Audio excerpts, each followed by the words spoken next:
All praise and honor, glory given to Yahawah, by Hashem Yahawah Shai, by Hashem Kadash. Double honor to the elder apostles and teachers and bishops who rule well, teaching us 100% truth. Shalom and salutations to the hopeful elect, beginning with the 144,000 and the rest of the men, women, and children. I'm your brother Magun Shalamar, and today's title is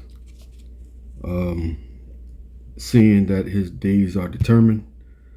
This is a video of recent update about alligator Alcatraz, but it's going to start off with Trump. It's been about 2 months now where he made this statement. So this is fair use, fair use. This video is not for monetary gain, but for educational purpose only. Fair use, fair use.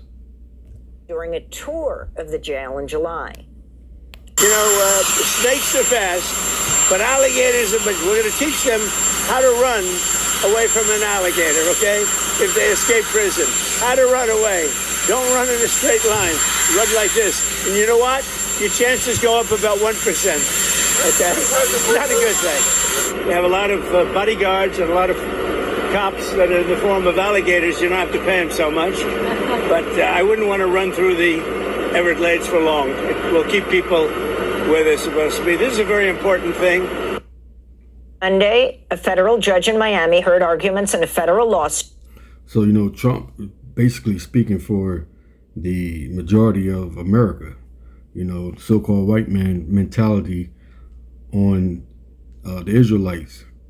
Let's get Proverbs 29.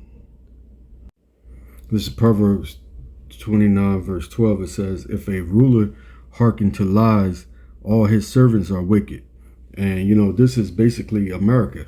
You know, all the servants of underneath Trump follows behind his commandment. They're wicked. You know, the Army, Air Force, Navy, the Marine, the FBI, the DEA, the ICE, you know, all of those are his servants.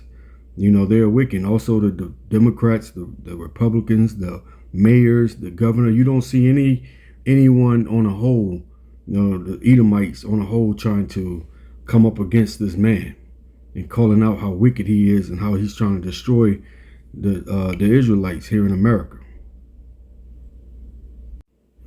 This is Ecclesiasticus chapter 10. We'll start at verse 1.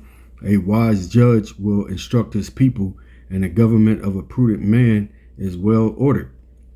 And that's not going on in America. We don't have a wise judge. Our judge is wicked because he's an Edomite, you know, and he's Nero, that evil landlord here in America. Verse 2, as the judge of the people is himself, so are his officers. And what manner of man the ruler of the city is, such are all they that dwell therein. You see? So whoever's if your judge is wicked, if the president is wicked, then his whole officers are going to be wicked. You know, on down to the local government, the police. Everybody is wicked because now they know they can get away with anything they want to do. You know, you see them walking the streets of DC and California and Chicago, and it's soon be coming to the cities like here in Philadelphia. You know, they are proud to be out there snatching up people. Verse 3, an unwise king destroyeth his people, but through the prudence of them which are in authority, the city shall be inhabited. See that? That's what he does. He destroys everybody. He destroys everyone in this America is going to feel the wrath of this president, man. We're going to feel the wrath, you know, but mainly it's going to happen to the so-called Negroes, Latinos, and Native American Indians. Why? Because we're the chosen vessel. We're the chosen people of the Most High Yahawah by Hashem Yahawah Shai. Verse 4 says, the power of the earth is in the hand of the Lord Yahawah, and in due time he will set over it one that is profitable. And we know that one that he's going to set up that's profitable is Yahawah Shah HaMashiach, when he comes and claims his kingdom on this earth. When he cracked that sky with his angels inside of them chariots, man.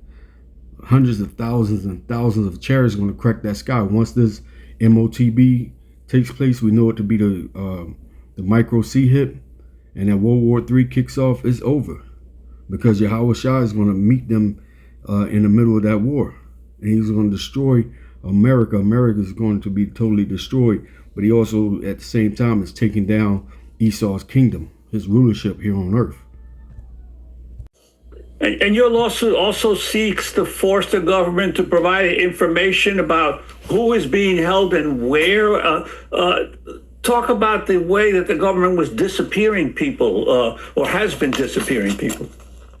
Well, that's a great question. Usually when somebody is held in immigration detention, there is an online locator system where people's names show up and you can see where people are being held in detention. And as you can imagine, if your family member has been taken by ICE and put into detention, they could be held at over 150 detention facilities nationwide. And it is so important to know where they are so that you can establish contact, so the attorneys can get in touch to help defend their cases.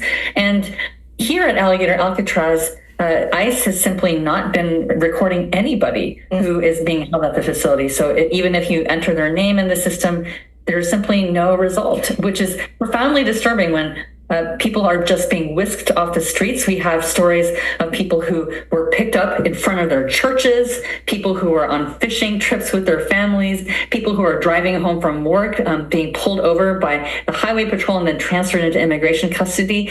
People are being pulled over for the quote unquote offense of being brown. And this really is a huge pattern of what is happening with this facility at Alligator Alcatraz. Eunice Cho, you've highlighted the story of a man with disabilities who was forced to sign a document that turned out to be voluntary deportation form. Explain what happened. Well, one of the big problems with what's happening at Alligator Alcatraz is that guards are going cell to cell, asking detainees or pressuring detainees to sign voluntary departure orders, really taking advantage of the very desperate conditions in which people are in. And all of that is happening without the ability to contact counsel about the very momentous decision that this represents. And we are hearing of cases of people who have valid claims to stay in the United States, even have court dates scheduled, who are signing these voluntary departure orders because they don't know what they're doing. And I think a very good, clear example of this is the story of an intellectually disabled person who was held at Alligator Alcatraz. Guards told him he was signing a piece of paper in order to get a blanket. And in fact, he was signing a voluntary departure order and was deported only a few days later. The other abuses that are happening at Alligator Alcatraz just continue. We heard a story of a person who was denied a bond hearing. His bond hearing was canceled. And a few days later, even though he was still actively in immigration proceedings, has not received a final order of removal from the United States, was wrongfully deported from the United States to Guatemala. And he still remains there today, despite many attempts from his attorneys to have him returned back to the United States. This is just the type of harm that is resulting as a result of these constitutional violations that are taking place at Alligator Alcatraz. And Eunice Cho, this detention camp was built in complete secrecy. You talk about the state of Florida never holding a public hearing or obtaining local approval or going through an environmental review process before appropriating this land and building this facility? Well, everything about this facility is not normal. It is not precedented, and it is still somewhat unclear as to what the exact legal authority that it gives the state of Florida to be establishing this facility and holding people at the facility. And as you mentioned, the process in which the facility was built, it was so rushed. It went without environmental review. Our friends at Earth Justice and Friends of the Everglades have also brought a separate lawsuit challenging this reckless plan to build a massive detention center in the heart of the Everglades without going through any environmental review as required by law. So you see this devil, man, he's turned up, but we know it's all because of Yahawah allowing him to do this, because his end is near, and this devil know it. He know his time is near, and so he's full of wrath, and he's coming down with a heavy wrath on the children of the Most High, Yahawah. That's the so-called blacks, Latinos, and Native American Indians. This is Proverbs chapter 20, verse 24. It says, a man's going are of Yahawah Bashem Yahushai. How can a man then understand his own way? Yeah, Trump and his government, they thinking that they're doing what the will of Trump, but actually they're doing it to the will of the Most High, because he already said that this was going to happen to the children of Israel in the last days. Job 14 verse 5, seeing his days are determined, the number of his months are with thee, thou hast appointed his bounds that he cannot cross, that he cannot pass, right? Because even though this man is wicked, the so-called white man is being wicked on this earth, the Lord has already appointed a certain bound that he can't get, he can't go past. He can only take his wickedness to a certain point, and it's going to stop, because Yahawah is going to come and return, and he's going to destroy this man and his power, and he's going to definitely destroy America. America is going to be that lake of fire. 2 Peter chapter 3 and verse 12, looking for and hastening until the coming of the day of the Most High, wherein the heavens being on fire shall be dissolved, and the elements shall melt with fervent heat. Right, that's when Yahawah cracked that sky, what we spoke earlier. When he cracked that sky, he's coming down with his angels and them chariots, beaming out them laser beams that's going to destroy this place, along with them ICBM missiles that's coming over from Russia and all those other countries over in the east during the World War III. This place is going to be dissolved. It's going to become a lake of fire, and everything, every element, meaning everything is going to melt. It's going to become the fervent heat, even these damn Edomites. So what I did was I got the Zonovan dictionary, and I want to go over the look up this word. So as you see, this is the book. This is my book, the Zonovan Compact Bible Dictionary, right? And we're going to look up on page 142, Edom, and see what it says. I have highlighted there. It says Edom figures prominently in the prophetic scriptures as the scene of great future judgments, seeing notably Isaiah chapter 34 verse 5 and Isaiah chapter chapter 63 verse 1. She is the only neighbor of the Israelites who was not given any promise of mercy from the Most High Yahawah. You see that? So the Edomites haven't been given any type of mercy. Why? Because after their 1,000 years, all the nations going into captivity for 1,000 years, but after the Edomites finish with their 1,000 years, they're gonna be burnt up, man. They're gonna be thrown in that lake of fire, and they're gonna be burnt with fire. Right? The whole house of Edom. Let's grab these scriptures that they mentioned. Isaiah 34, 5 and 6.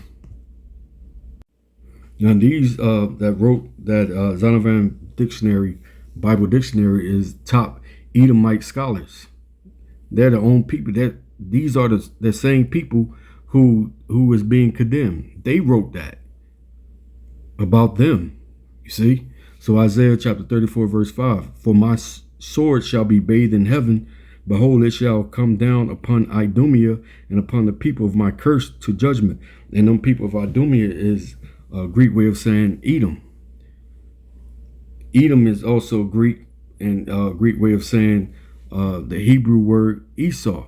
That's who Esau is. He's the Edom, the Edomites, right? In verse 6, it says, the sword of Yahawah is filled with blood. It is made fat with fatness, and the blood of lambs and goats, with the fat of the kidneys of the rams. For the Lord Yahawah have a sacrifice in Bozrah, and a great slaughter in the land of Idumea. Right? Because his sword that he's using is them ICBM missiles going to be bathed in his spirit. They're going to have the spirit of Yahawah. It's coming from Yahawah, even though it's coming from Russia, China, and all those other countries, Turkeys and the rest of them, North Korea. But it's going to have the spirit of the Most High Yahawah on it. Why? Because that is doing his will to destroy this place. And that's who Bozrah is representing America.